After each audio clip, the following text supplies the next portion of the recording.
Madame, Monsieur, bonjour. C'est la reprise de Dimanche en politique en Aquitaine. La saison 2020-2021 sera riche avec notamment des élections régionales et départementales. Mais avant cela, revenons sur ce qui a été l'événement de ce début d'été, la défaite de la droite à Bordeaux et la victoire de l'écologiste Pierre Urmic. Pierre Urmic est aujourd'hui l'invité de Dimanche en politique. Pierre Urmic, bonjour. Bonjour. Merci d'avoir accepté l'invitation de France 3 à Aquitaine. Alors Pierre Urmic, je viens de le dire, vous avez pris les commandes de la ville de Bordeaux il y a un peu plus de 2 mois et demi. Qu'est-ce qui a changé dans votre quotidien ? J'imagine que l'emploi du temps est plus serré, plus riche, mais est-ce qu'il y a en même temps ce poids des responsabilités qui est apparu ? Oui, il y a d'abord ma vie privée qui a changé aussi. Je vois encore moins ma famille que je ne la voyais avant. Donc c'est quelque chose qui bouleverse aussi un mode de vie. Ce qui a changé aussi, c'est mes modes de déplacement, non pas tellement la façon dont je les effectue, j'ai toujours marché à pied ou à vélo, mais je me rends compte que pour aller de mon domicile à mon cabinet et à la mairie, les deux étant en proximité, c'est un choix judicieux que j'avais fait il y a quelques années, mais je mettais jusqu'à présent à peu près 8 minutes. Maintenant, je mets facilement une demi-heure, voire même plus, tellement je suis interpellé par des administrés, en général interpellés de façon très bienveillante. Ces administrés ? Qu'est-ce qu'ils vous disent sur votre chemin, d'abord, justement ? les premières semaines, qu'ils étaient contents. Ceux qui n'étaient pas contents ne m'interpellaient pas. Donc, ceux qui m'interpellaient dans la rue, c'était pour me dire qu'ils attendaient avec impatience depuis des années ce changement politique à Bordeaux. Donc, des interpellations très, très bienveillantes, ce qui fait quand même plutôt plaisir. Maintenant, on commence à entrer un peu dans le dur de la gestion. Là, maintenant, on commence à me dire il y a des saletés devant chez moi, là où on circule mal dans Bordeaux, il y a pas assez de pistes cyclables, etc. Donc, les interventions sont plus concrètes et je trouve que c'est normal que le maire les entende. Et donc, je continue à circuler à pied, à mettre le temps qu'il faut. Mais je pense que c'est une bonne façon d'être à la rencontre spontanée avec ses administrés. Alors, on vient de voir des images de cette élection, évidemment. Vous êtes passé du statut d'opposant, on l'a souvent dit pendant 25 ans, au statut de décideur. Ça vous donne des insomnies, ça vous empêche de dormir, ça ? Non, des insomnies, non. Le sens des responsabilités, oui. Je me rends compte que même si j'étais un opposant pendant longtemps, j'ignorais beaucoup de choses de la machine municipale que j'ai découvert. Et ce que je trouve formidable... Ça veut dire que vous n'avez plus d'indulgence pour ceux qui ont été maires précédemment, Alain Juppé par exemple ? Pas forcément. Mais en tout cas, je découvre un métier. Je découvre un métier que je ne connaissais pas et j'apprends tous les jours. Je trouve ça formidable, j'espère que ça va durer. C'est bien dans la vie quand tous les jours vous apprenez quelque chose de nouveau. Donc je ne suis pas encore blasé, j'espère que je ne le serai jamais. Mais c'est quand même un métier formidable d'être le premier magistrat d'une ville, après avoir été un opposant constructif. Quand même, je n'ai jamais été dans l'opposition et dans l'outrance. Mais là, c'est vrai que j'ai changé de statut. Là, maintenant, je suis aux manettes. Je suis très attendu, je note qu'il y a énormément d'impatience. Des impatiences, ça veut dire des exigences. Donc, des électrices et des électeurs qui m'attendent, je veux dire, pour certains d'entre eux au coin du bois. Donc, il faut vraiment que je sois à l'auteur. Donc, c'est ce que j'appelle le poids des responsabilités. Mais bon, écoutez, j'espère que je l'assume sereinement. On vient de voir les images lorsque vous êtes installé dans ce fauteuil de maire pour la première fois. Il y a beaucoup d'émotions, vous l'avez déjà dit, évidemment. Qu'est-ce qui est le plus difficile aujourd'hui à gérer ? Ce sont les demandes de vos électeurs que vous croisez tous les jours, vous venez de nous expliquer, ou les demandes, les sollicitations de votre propre camp, votre famille, votre liste. On sait qu'il y a une liste avec des horizons différents. Qu'est-ce qui est le plus difficile à gérer ? La gestion de la majorité municipale, franchement, c'est pas le plus compliqué. On se connaît bien. L'une des spécificités de cette campagne électorale, c'est qu'elle a été très longue. Donc on s'est fréquenté pendant beaucoup de temps. Alors elle est très diverse, c'est une biodiversité politique à l'intérieur de cette liste, mais moi je considère que c'est sa richesse. C'est-à-dire on passe beaucoup de temps à discuter, les décisions elles sont prises collectivement. Moi ça tombe bien, c'est vraiment ma conception. La politique, j'ai toujours pensé, y compris dans mon activité professionnelle, qu'on est plus intelligent à plusieurs. Pour l'instant, il n'y a pas eu d'accrochage avec cette liste et les élus qui sont sur votre liste. Ça se passe très bien. On est très respectueux les uns des autres. Vous voyez, je viens de faire une conférence de presse pour mes projets de rentrée, donner la parole aux adjoints concernés par ces priorités. C'est-à-dire, il n'y a pas le culte du chef, ce n'est pas du tout dans notre tempérament politique, en tout cas, ce n'est pas du tout dans le mien. L'heure est plutôt à la discussion, à la concertation, à commencer par la concertation en interne avec ses coéquipiers. Nous sommes une équipe. Donc une équipe, ça discute. Hein. Je ne dis pas que c'est forcément... mais on discute et de façon tout à fait harmonieuse. Ce que vous dites aujourd'hui, c'est que, même s'il y a ces discussions, vous êtes le patron Oui. et vous l'avez fait savoir. Oui, je pense, je dis, il faut de la fermeté quand vous êtes maire aussi. Hein. Il faut que tout le monde sache qu'il y a un capitaine. Il y a des décisions difficiles à prendre. Moi, je concerte, l'habitude de constater, mais une fois que la décision est prise, elle est prise. Et on ne revient pas en arrière. On va parler de ces mesures, de ces projets que vous avez pour Bordeaux. Un mot sur ceux qui géraient la ville précédemment, récemment, Nicolas Florian par exemple, dans l'opposition aujourd'hui, ou d'autres comme Thomas Cazenave ou Philippe Poutou. Comment se passent vos relations avec l'opposition ? Elles sont très conflictuelles. On va d'abord parler de la droite qui a été battue et qui ne s'y attendait pas. Ils ont été aux manettes pendant 73 ans. Ils étaient persuadés qu'ils allaient conserver cette ville. Tous les sondages les donnaient gagnants. Donc il y a eu un effet de surprise dont ils se remettent très très mal. D'où certaines campagnes, notamment sur les réseaux sociaux, qui parfois frisent un peu la haine. Hein. Mais bon, en tout cas, de la part d'une partie de l'opposition, parce que j'en connais certains, que je peux avoir des relations personnelles qui sont très respectueux du suffrage universel. Mais quand je lis dans certains journaux que j'ai fait un hold-up électoral, enfin, ce type de propos, inutile de vous dire que ça me met plutôt en colère. Je considère que ce sont les urnes qui ont parlé. Moi, j'ai été élu très démocratiquement et j'ai du mal à admettre que certains continuent encore à alimenter une campagne électorale. Alors, c'est vrai que j'ai tous les réseaux d'extrême droite à Bordeaux contre moi. Ça a été d'emblée. Le lendemain de mon élection, ils se sont déchaînés. Ce que je regrette, je vais vous le dire, c'est qu'une partie de l'opposition, l'actuelle opposition municipale, que je pensais un peu plus républicaine, maintenant endosse les thèmes véhiculés sur les réseaux sociaux par l'extrême droite. Ça, j'avoue que j'ai un peu de mal à comprendre quand il s'agit d'élus émanant du MoDem, etc., enfin d'anciens adjoints de cette famille politique. J'avoue que j'ai un peu de mal, mais bon, j'ai la sérénité de celui qui a gagné.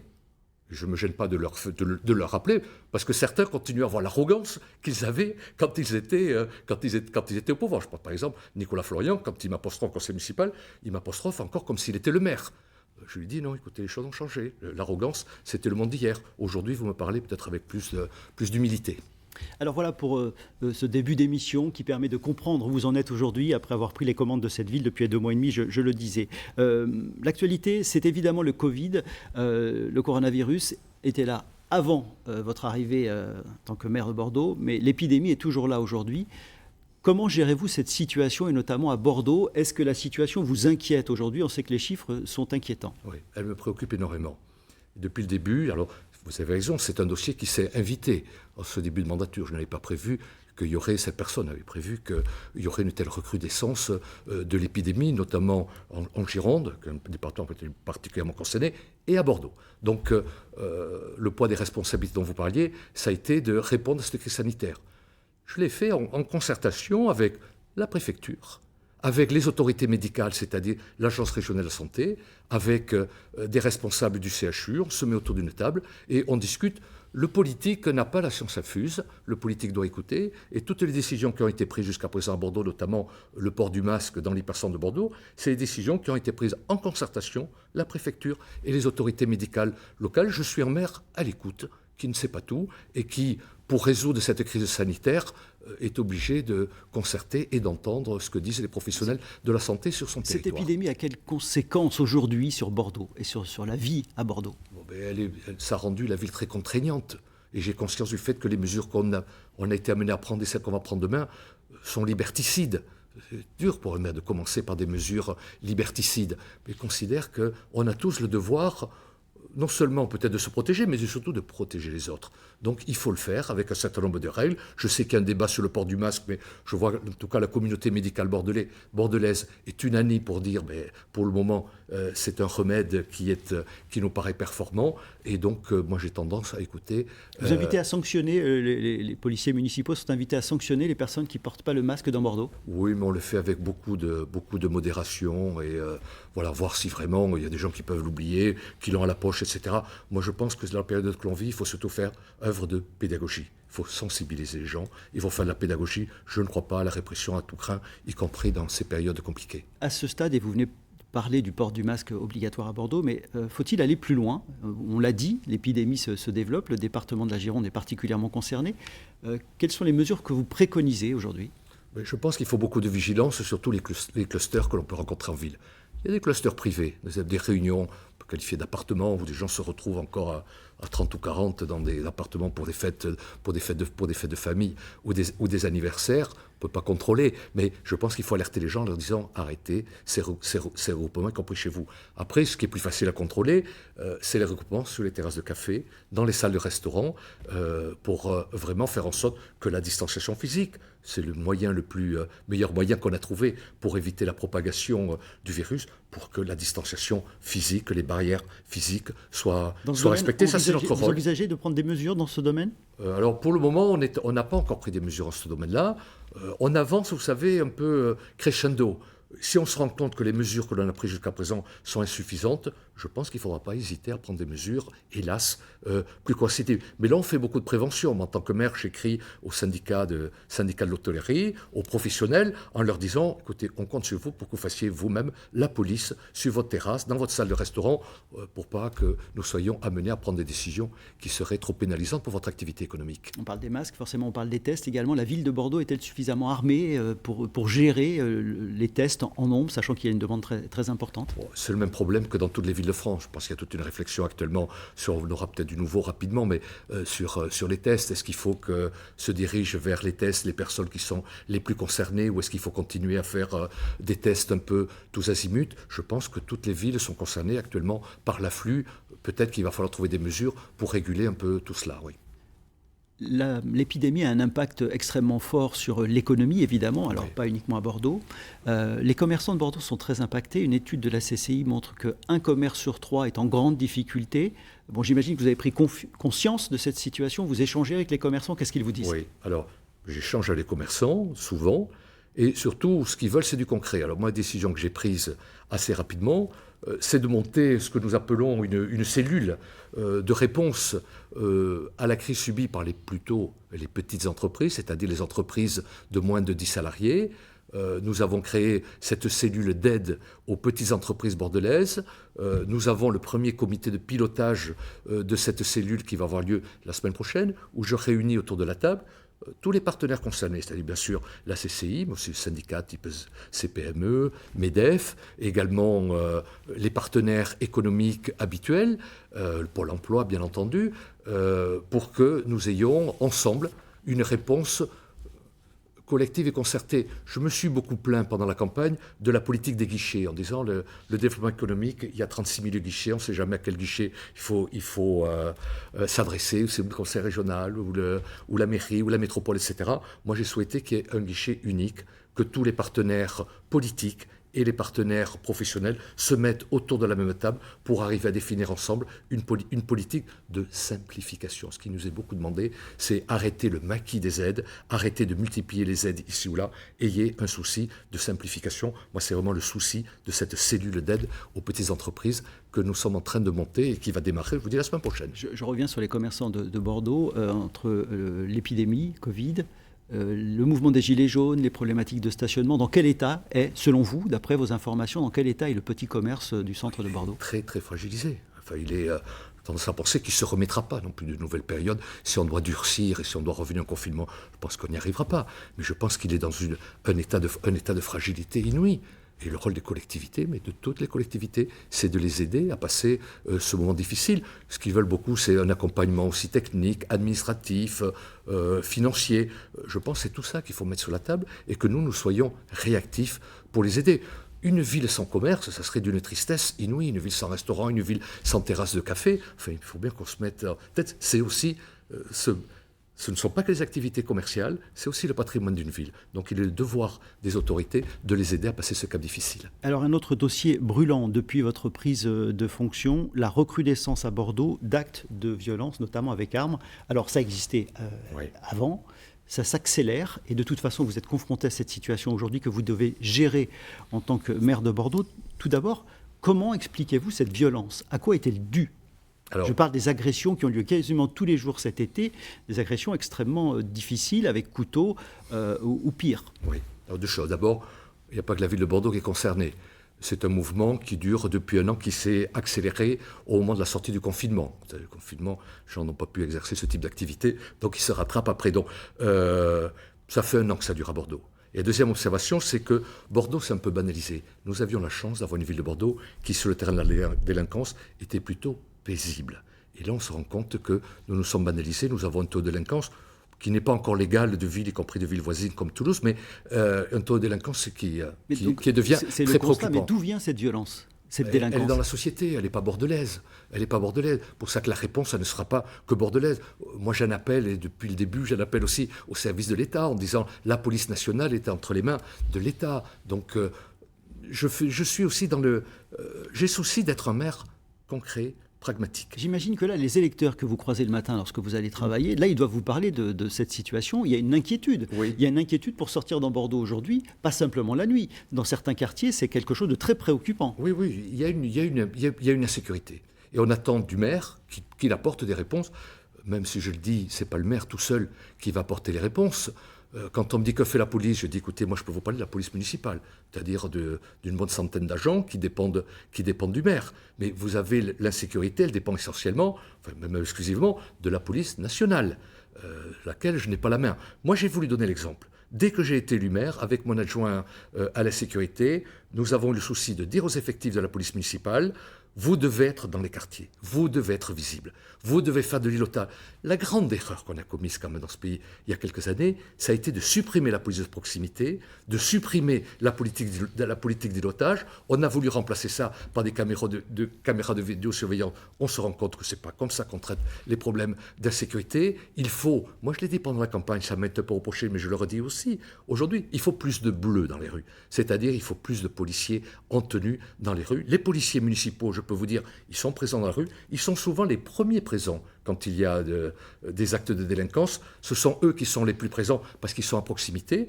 Moi, ce que j'attends de la police nationale, c'est qu'ils soient également le plus possible présents dans les 8 quartiers de la ville. Je pense que c'est une condition pour être parfaitement réactif. Vous venez d'évoquer les caméras de vidéosurveillance. Nous avons reçu dans notre journal la préfète de Nouvelle-Aquitaine, Fabienne Buchot, qui a évoqué notamment ces caméras de surveillance. Elle attend beaucoup de ces caméras et de vous. Écoutez sa demande.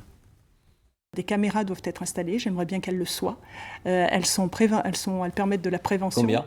Mais là, il y en a 12 qui doivent être installées, qui étaient prévues, et j'aimerais bien qu'elles soient effectivement installées en concertation avec nous, parce qu'on ne met pas n'importe où une caméra, il faut que ce soit efficace, il faut qu'elle soit aussi, qu'elle ne puisse pas être détériorée. Voilà, je crois qu'on n'est pas municipalité contre État ou contre justice, je crois que c'est ensemble que l'on travaille pour trouver les meilleures solutions pour les habitants de Bordeaux. Que pensez-vous de cette demande de la préfète de Nouvelle-Aquitaine?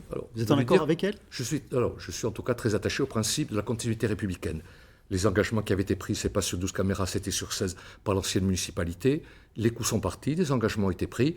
Même si ce n'est pas ma tasse de thé, les caméras de vidéosurveillance, je ferai en sorte qu'elles soient installées. Et en plus, comme le souligne Madame la préfète, en concertation avec les autorités préfectorales. Après, j'irai pas au-delà. Moi, je considère d'abord que les caméras de vidéosurveillance, l'État me dit ça nous est utile. On ne m'a pas encore apporté la preuve, mais ça nous est utile. Je dis ça nous est utile, c'est pas à moi, maire de Bordeaux, à faire le boulot que vous devez faire. Moi, je pense qu'il est utile aussi pour traiter la délinquance, c'est des policiers sur le terrain. On peut être en divergente sur ce terrain-là, et croyez-moi, on discute. Mais j'ai tendance à penser, je considère toujours que la vidéosurveillance n'est pas la panacée pour régler les problèmes. Je crois trop au contact humain et à la présence physique, et non pas une technique qui viendrait nous sauver des affres du monde actuel.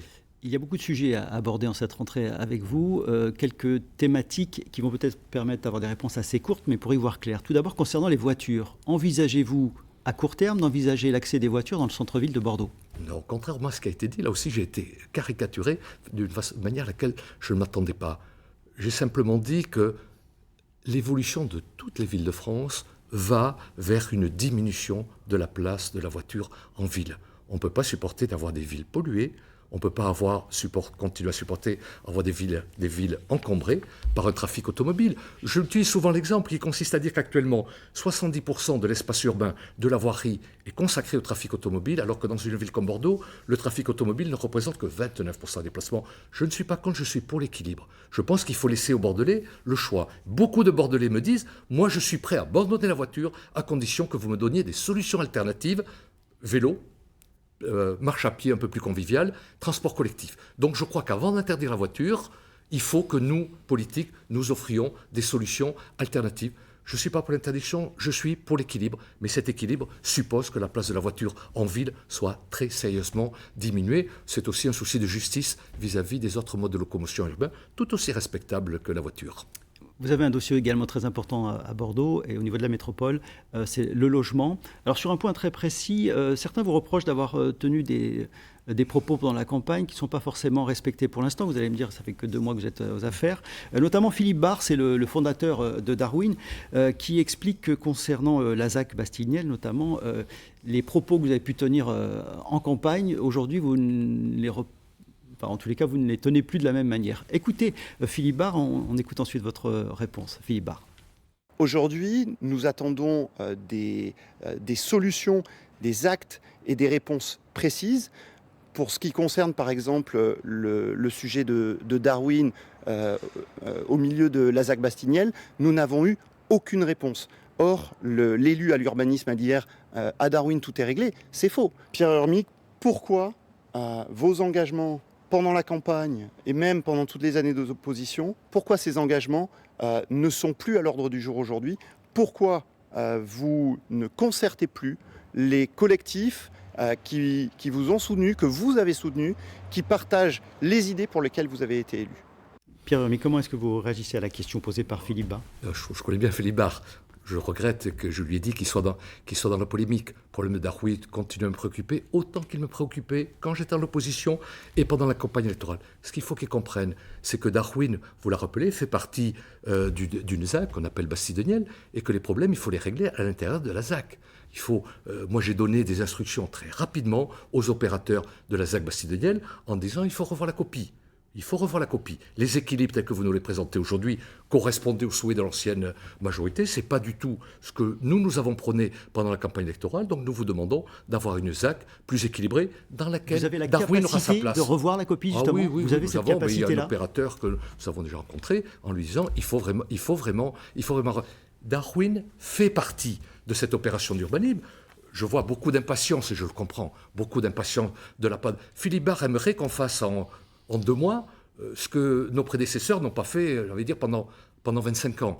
Donc, qu'il soit patient, nous le ferons. Il faut que nous défendions une vision globale de l'urbanisme dans ce secteur-là, comme dans les autres, qui nous laisse le temps de discuter avec Darwin. On discutait, on est allé sur place avec mon adjoint à l'urbanisme, on est allé discuter avec eux, on est allé visiter une nouvelle fois Darwin, de voir quels étaient les points d'échappement. Ce qui dit pas, c'est qu'il y en a certains qui ont déjà apporté une réponse. Mais on est allé voir sur place. On va régler ce problème-là, mais qui nous laisse quand même un peu de temps, qui n'est pas vis-à-vis de nous des exigences qu'ils n'avaient pas vis-à-vis de nos prédécesseurs qui l'ont promené pendant tant d'années. Donc, qui nous laisse un peu le temps d'avancer sur un sujet d'urbanisme qui est quand même un dossier complexe. Un thème qui a fait beaucoup réagir sur les réseaux sociaux cette semaine, et pas seulement, lors de votre point presse de la semaine, cet arbre, ce sapin de Noël qui existe chaque année, donc place Péberlan, vous avez annoncé qu'il n'y en aurait plus. En tous les cas, il n'y aurait plus ce type d'arbre qui est un arbre coupé, en fait, qui vient là juste le temps des fêtes. Vous ne voulez plus du sapin de Noël, donc place Péberlan? Je vais replacer cette histoire un peu dans sa globalité. Ce qui est étonnant, c'est que j'ai fait une conférence de presse dans laquelle j'ai annoncé plus de 30 mesures concrètes en disant d'ici 6 mois, oui, c'est plus le prédécesseur ne le faisait pas, mais j'ai dit d'ici 6 mois, voilà ce que l'on va faire exactement, des mesures précises, etc. Je note que personne n'a commenté ces mesures-là, donc ça veut dire c'est des mesures qui sont destinées, et elles le feront, à changer le quotidien des Bordelais, dans le domaine de l'emploi, dans le domaine de l'urbanisme, dans le domaine des mobilités, dans le domaine du traitement de la délinquance. Enfin, on a essayé d'essuyer de la végétalisation, tous les secteurs d'activité, des tas de mesures. Aucune n'est commentée à ce jour. Donc j'en déduis elles étaient peut-être attendues, en tout cas qu'elles sont comme ça. Ils en ont pris une. Parce que c'est un symbole. C'est un symbole de dire on ne va pas mettre un arbre coupé tous les ans sur la place Péberlan. D'abord, ça coûte une fortune. C'est un arbre coupé de 15 mètres de haut qui traverse la moitié de la France en convoi exceptionnel. C'est un arbre qu'il faut garder jour et nuit parce qu'il y a du vandalisme. C'est un arbre qui a été arraché lors de la dernière tempête Fabien l'hiver dernier. Donc il n'était même pas en place au moment de Noël. Vous ne remettrez pas le sapin de Noël On ne remettra pas. On va au contraire valoriser les quelques arbres qu'il y a sur cette place et sur la place voisine Jean Moulin pour les illuminer et puis pour dire, écoutez, notre vision de la nature, c'est d'abord une vision du vivant. Et nous voulons promouvoir à Bordeaux les arbres vivants, pas les arbres coupés. Donc nous allons faire en sorte que cette place Péberlan soit illuminée. Toute la féerie et la magie de Noël sera bien entendu restituée parce que nous y croyons, mais on peut avoir une divergence d'appréciation. Mais je suis sidéré par la violence des attaques dont je suis l'objet pour cette histoire symbolique d'un arbre en disant on ne veut plus d'arbres coupés, mais nous restituerons aux Bordelais toute la féerie de Noël qu'ils attendent. Bien, mais il nous reste 2 minutes dans cette émission. Oui, ça passe très très vite. Je souhaiterais qu'on aborde un dernier point. Pendant la campagne, vous aviez évoqué la situation des Girondins de Bordeaux. Vous aviez même demandé le départ du président, Frédéric Longuepée. C'est toujours votre objectif aujourd'hui? Vous demandez toujours le départ du président des Girondins de Bordeaux? L'objectif, c'est de ramener la paix au sein du club. Voilà. J'ai eu des propos d'estrade, vous avez bien fait de le rappeler. Mon objectif aujourd'hui, c'est de ramener la paix.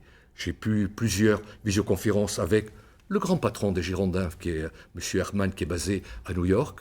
Je lui ai dit la situation ne peut pas durer comme elle est aujourd'hui. Je rappelle au passage que j'avais été l'un des rares élus à voter contre le rachat du club par le fonds de pension américain. Mais maintenant, comme il nous reste une minute, quelle est votre position? Je veux arriver à pacifier les relations entre les gestionnaires du club et les avec et les supporters. Frédéric Longuepée, vous ne demandez plus son départ? Je pense que si c'est pour remplacer Frédéric Longuepée par le clone de Frédéric Longuepée, ça ne résoudra pas le problème. Je veux introduire notamment dans la discussion, je vais vous donner une information en toute primeur. Je viens de déjeuner avec Alain Giresse. Je trouve que des personnages de cette qualité, qui illustrent ce qu'est le patrimoine des Girondins. Les Américains, ils ont acheté un club comme ils auraient acheté une boîte de fabrique de savon. Donc, je pense que le club fait partie du patrimoine de la ville, de l'âme de Bordeaux, et qu'il faut ramener à la table des négociations des anciens joueurs historiques pour qu'on discute, que nous, on soit confortés, nous, en tant qu'élus. Qui pourraient prendre des fonctions dans le club, c'est ce que vous voulez dire? Qui, en tout cas, participeraient autour de table. On n'en est pas encore là. Qui participeraient autour de table en disant il faut pacifier la situation des Girondins. Ça ne peut pas continuer. Un club qui s'est mis à dos ses supporters, les ultramarines, le maire de Bordeaux. C'est quand même pas une situation viable et je crois que les Américains en sont parfaitement conscients et je considère qu'en tant que maire de Bordeaux, je n'ai pas le droit de me désintéresser de la situation et croyez-moi, je multiplie actuellement les contacts pour essayer d'arriver à une solution pacifiée et durable pour le club. Pierre Romic, merci d'avoir accepté l'invitation de Dimanche en politique. Merci, à très bientôt. Dans quelques instants, le journal de la mi-journée. Excellente après-midi.